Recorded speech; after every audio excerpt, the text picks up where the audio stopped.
CWC की meeting तौरगा Congress party की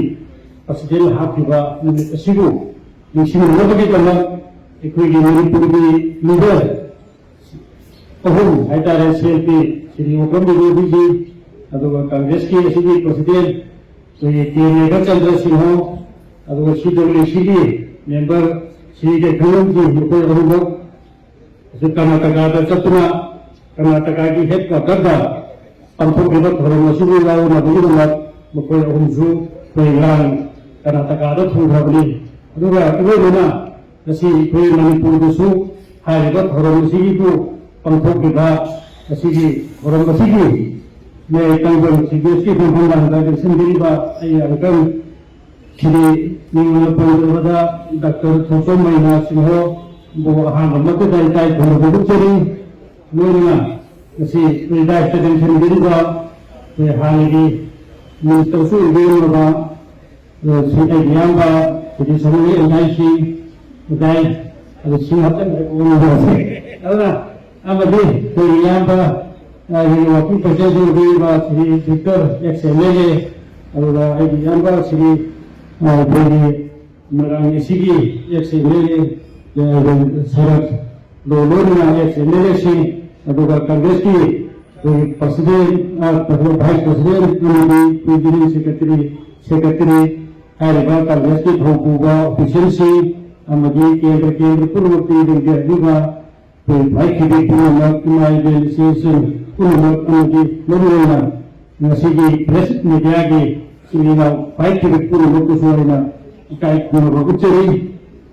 पेगसी ऐसी यामना स्वाय लेबे फबा मिनिट है तारे महात्मा गांधी जी ना कांग्रेस असिगी प्रेसिडेंट ओइबिरंबा सही चामग सुरपा महाकी मपोक कुमोन पंथोक्पिगी थौरम असी पंथोक्लिबासिनी अदुना हारिबा महात्मा गांधी असी महाक असी 2 अक्टोबर 1869 दा महाक पोखिबनी अदुगा महाक सिबना 30 जनवरी 1948 सिगनी महाक चही मधुगुना सिरमी हारिबा महाकी मतम असिदा इंडिया असिबु भारत असिबु नि मिखा पोरबा अंग्रेज की मखाद लेबा सिंगसि तब लेना हिंसा यादवदा अहिंसा खतना करम लेना नि तंब पुरतदगे हारिबा भारत पर्सगी लेरिबा प्रजा पुनमक असिबु करम लेना नि था तम हिंददगे करम लेना मिखा पोंदना हारिबा प्रजा सिंगसिबु एकोय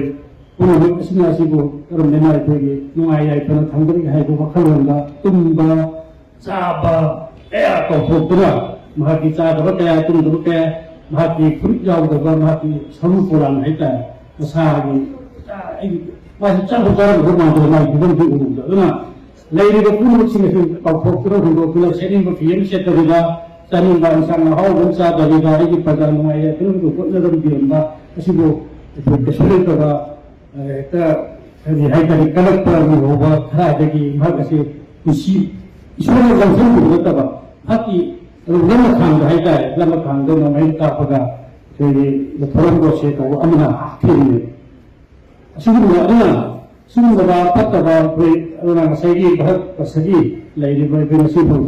प्रजा पुनमक से महाको कौरबम थोटे महाको निसिंगबम थोई इफोपुना महाकी नसी कोहिनो हिरोबा मकोफिदिमका हारिबा बापुजी खंगरबा असीने फुगी मुकाबी अमर तो बेरगसी असी कौरबम थोटे है कांग्रेस ना असी महाकी पावर से पुचरेगनी लोना इधर मखा करतोना 2025 लाकदौरे असी हारिबा 25 असी लाकपासिदा लोना मणिपुर की असी मुतक मिराखो मिसी गिना हानबा सुनबा कापनबा लेरिबा पुनमसिंग से इस शांति ओइना पुरक्पा ओइबसुनु हारिबा वफमजी थमदगा तेजिंगदि थेंक्यू